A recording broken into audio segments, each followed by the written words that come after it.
നമസ്കാരം. 62-ലെ ചൈനീസ് യുദ്ധത്തിൽ നമ്മൾ എന്തുകൊണ്ട് പരാജയപ്പെട്ടു? ആരാണ് ആ പരാജയത്തിന് ഉത്തരവാദി? നിങ്ങൾക്ക് ആർക്കെങ്കിലും അറിയുമോ ഈ വിവരങ്ങൾ? അറിയില്ല. സാധാരണ പൊതുജനത്തിന് അറിയില്ല എന്ന കാര്യം പോട്ടെ. നെഹ്റുവിൻ്റെ ക്യാബിനറ്റിൽ പോലും ഈ യുദ്ധം ആരംഭിക്കുന്നതിനും വരെ ചൈനീസ് അതിർത്തിയിലെ സിറ്റുവേഷനെ കുറിച്ച് യാതൊരു ഗ്രാഹ്യവും ഉണ്ടായിരുന്നില്ല. നെവിൽ മാക്സ്വെൽ എന്ന ഓസ്ട്രേലിയൻ പത്രപ്രവർത്തകൻ എഴുതിയിരിക്കുന്നത് ഒരു സ്വേച്ഛാധിപതിയെ പോലെ നെഹ്റു എല്ലാ കാര്യങ്ങളും മറച്ചു വെച്ചു എന്നാണ്. ചൈനീസ് യുദ്ധകാലത്ത് നമുക്ക് ധാരാളം വീഴ്ചകൾ പറ്റിയിട്ടുണ്ട്. ഈ വീഴ്ചകളൊക്കെ മറ്റേതു ജനാധിപത്യ രാജ്യങ്ങളിലായിരുന്നെങ്കിലും ഇതുപോലെ ദശാബ്ദങ്ങളോളം ജനങ്ങളിൽ നിന്നും മറച്ചു വെക്കുവാൻ സാധിക്കുമായിരുന്നില്ല. അവരത് ജനങ്ങളുടെ മുന്നിൽ അവതരിപ്പിച്ച് അവരുടെ ചരിത്രകാരന്മാരും മറ്റ് വിദഗ്ധരുമൊക്കെ അതിനെക്കുറിച്ച് പഠിച്ച് ഭാവിയിൽ സമാന സാഹചര്യങ്ങൾ ഉണ്ടാകാതിരിക്കുവാൻ ശ്രമിക്കുമായിരുന്നു. പക്ഷേ നെഹ്റു ഗവൺമെന്റ് ഒരു കാര്യവും വെളിയിൽ വിട്ടില്ല. സ്വന്തം കഴിവുകേട് പൊതുജനം അറിയുന്നത് അദ്ദേഹം ഭയപ്പെട്ടിരുന്നു. രാജ്യത്തിന്റെ നിലനിൽപ്പിനേക്കാൾ ഉപരി സ്വന്തം നിലനിൽപ്പിനെക്കുറിച്ചാണ് അദ്ദേഹം ചിന്തിച്ചത്. ചില ചോദ്യങ്ങൾ അതുകൊണ്ട് തന്നെ നമ്മൾ തീർച്ചയായും ചോദിക്കണം. എന്തായിരുന്നു ചൈനയുമായി ഭാരതത്തിനുണ്ടായിരുന്ന അതിർത്തി തർക്കം? നമ്മൾക്കറിയുമോ? നമ്മൾക്കറിയില്ല. ആ അതിർത്തി തർക്കത്തിന്റെ സ്വഭാവം എന്തായിരുന്നു? നമ്മൾക്കറിയില്ല. എന്തുകൊണ്ടാണ് ഈ അതിർത്തി തർക്കം ചർച്ചയിലൂടെ പരിഹരിക്കുവാൻ ശ്രമിക്കാതെ ഇരുന്നത്? അതും നമുക്കറിയില്ല. 1954 നമ്മൾ പഞ്ചശീലം ഒപ്പിട്ടു.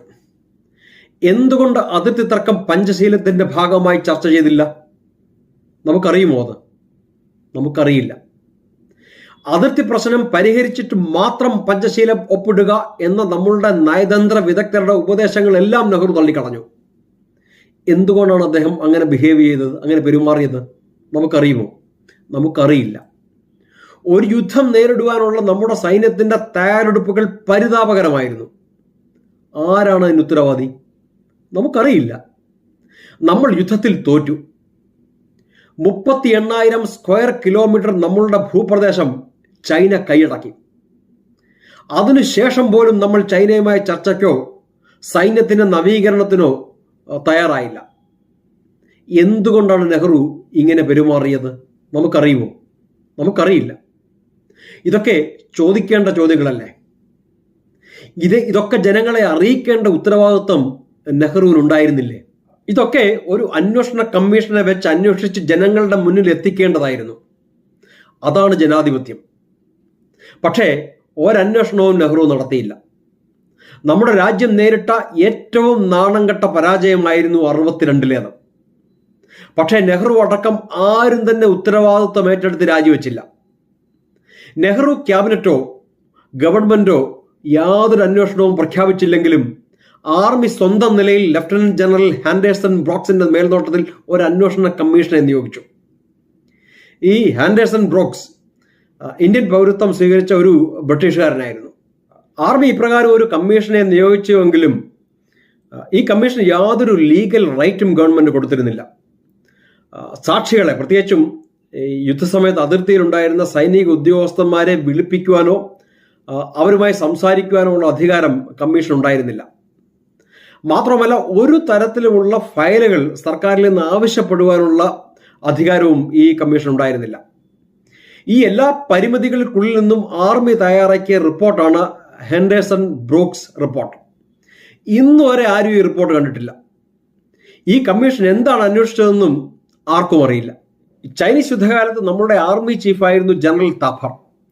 1970 ജനറൽ താപ്പർ ഇന്ദിരാഗാന്ധിയെ സമീപിച്ച് ഈ റിപ്പോർട്ട് ആവശ്യപ്പെട്ടു. പക്ഷെ ലഭിച്ചില്ല.